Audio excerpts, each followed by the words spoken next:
What is a pathologist? A pathologist is a person who studies disease, and there's anatomic pathology, clinical pathology. Now there's a bunch of subspecialty pathologists. In our department, molecular pathology is big, and so pathologists do a bunch of things. Anatomic pathologists focus on tissues and mainly tissues and microscopy. Then you have clinical pathologists who focus on laboratory practice, like the COVID, microbiology, molecular pathology. So I do hematopathology, which actually bridges both anatomic pathology, because we look at tissues, and clinical pathology, and even molecular pathology, because it involves blood. We do a lot of molecular testing, ancillary workup like flow cytometry, cytogenomics. So hematopathology bridges, I think, several fields within pathology. Then you after the 4 years, many people do subspecialty fellowship training. So a person that looks at myeloma most commonly are hematopathologists and with subspecialty hematopathology training, and those range from 2 to 3 years, 1 to up to 3 years at academic programs. And these academic programs add on research training, so the longer the training, the more like research time you have. What is a typical pathology report in myeloma? The clinicians, when I first came here, you work closely with the clinical team. Some places have, very simple templates.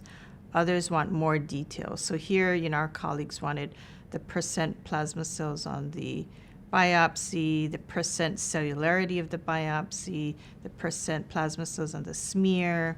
Every biopsy that comes through, they want a panel of 6 stains. CD138. These are plasma cell markers on immunohistochemistry. So it sort of highlights those plasma cells in the bone marrow. So 138, kappa, lambda to see if they're restricted or not. Congo red to rule out amyloid, reticulin, and iron. So every biopsy that comes through, we work it up for those markers. In addition, I think they get worked up for FISH, or karyotype, FISH, next-gen sequencing, MRD, if depending on the stage at which it's biopsied. How do pathologists, geneticists, and clinicians work together? Every week, like here, every Wednesday, we have a myeloma tumor board. They present cases, so 8:15, now it's on Zoom. There's up to 2 to 3, 4 cases. And we discuss the clinical history, pathology. There's radiology or nuclear medicine that present all, the bony abnormalities or organ abnormalities by radiology, and pathology presents, images of the biopsy, the smear, the peripheral blood, the flow cytometry, and then molecular presents their, the cytogenomics and FISH aberrations, next-gen sequencing aberrations. And there's a lot of trainees, so, we have a residency program, fellowship program, so a lot of the trainees at all, the clinical pathology and molecular, even radiology, it's presented by trainees, and attendings also chime in and, say, and then they discuss all the therapy options, they're concerned about some, evolving myeloid neoplasm. And so then they discuss, further workup or additional workup, or, so a lot of times now, because I think myeloma, they're doing a good job maybe with all these good therapies, that now the issue is, like clonal hematopoiesis or myeloid neoplasm, MDS, secondary MDS, transplantation, right? So these are all discussed at these tumor boards. So it has, because unless you like rotate in the clinic or they rotate in the lab, it's like he says, we know a lot, but we don't know a lot about each other. But yet we're all involved with the management of patients. So. And then, they tell us, okay, they're having, issues with this therapy. We want to try this therapy. So, the latest is, can you add BCL2, right? So we can add venetoclax. Can we add MCL1 for, some recent, I don't know the target term. I don't know the drug for MCL1, BCMA, before and after CAR T cell therapy, additional immune markers, T cells, cytotoxic T cells. So we kind of add that to our workup if that's what they're, or even if they're worried about myeloid neoplasm, MDS workup, do a follow-up marrow to looking for, or probe for myeloid neoplasm. So that's some of the latest discussions. Yeah, absolutely. I mean, they have so many. I think myeloma program here is probably has one of the largest numbers of trials, entries with all the now bispecifics, Dr. Chari, Dr. Jagannath. So we're involved, and it has to be timely. That's it's high volume, and they want it quick, right? Because for trial entry, we have to respond very quickly. So we're in contact every day, all the time, email, phone calls, tumor boards. Yeah, we're just accessible. How accurate is pathology in myeloma? How is it subjective?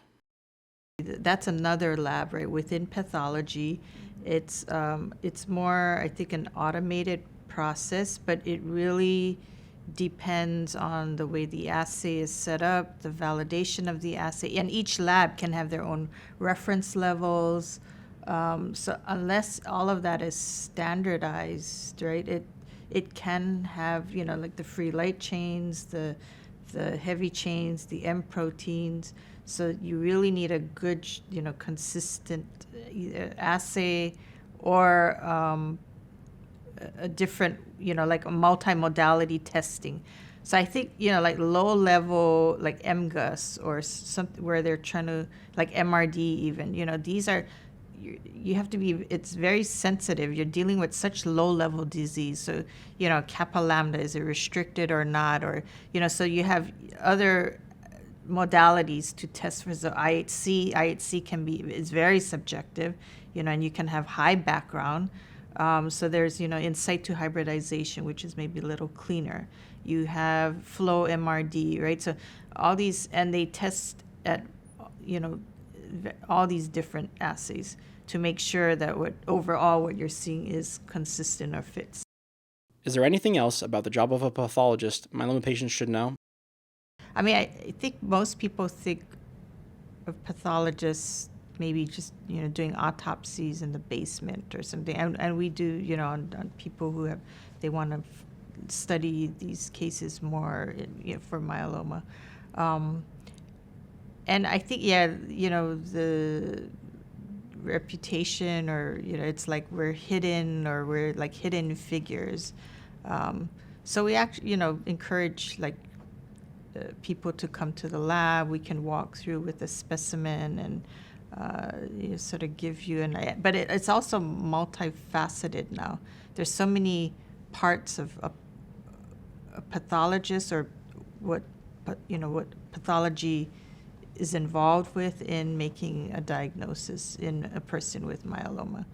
And it's not just now bone, you're talking about kidney disease, right? So, and so we have other subspecialty pathologists, dermatopathologists looking at the skin for amyloid nodules or something, or renal, the kidney pathologists, they look at, and they have subspecialty training. So I don't sign off on these, but, it's very long and involved renal pathology reports on the glomeruli, and then there's all this whole differential on not just myeloma-associated disease, but amyloid that has so many different subtypes, and then just diabetic renal disease or hypertensive renal. So there's this whole other world, even within pathology and within myeloma, that I don't think people may be aware or understand. But the more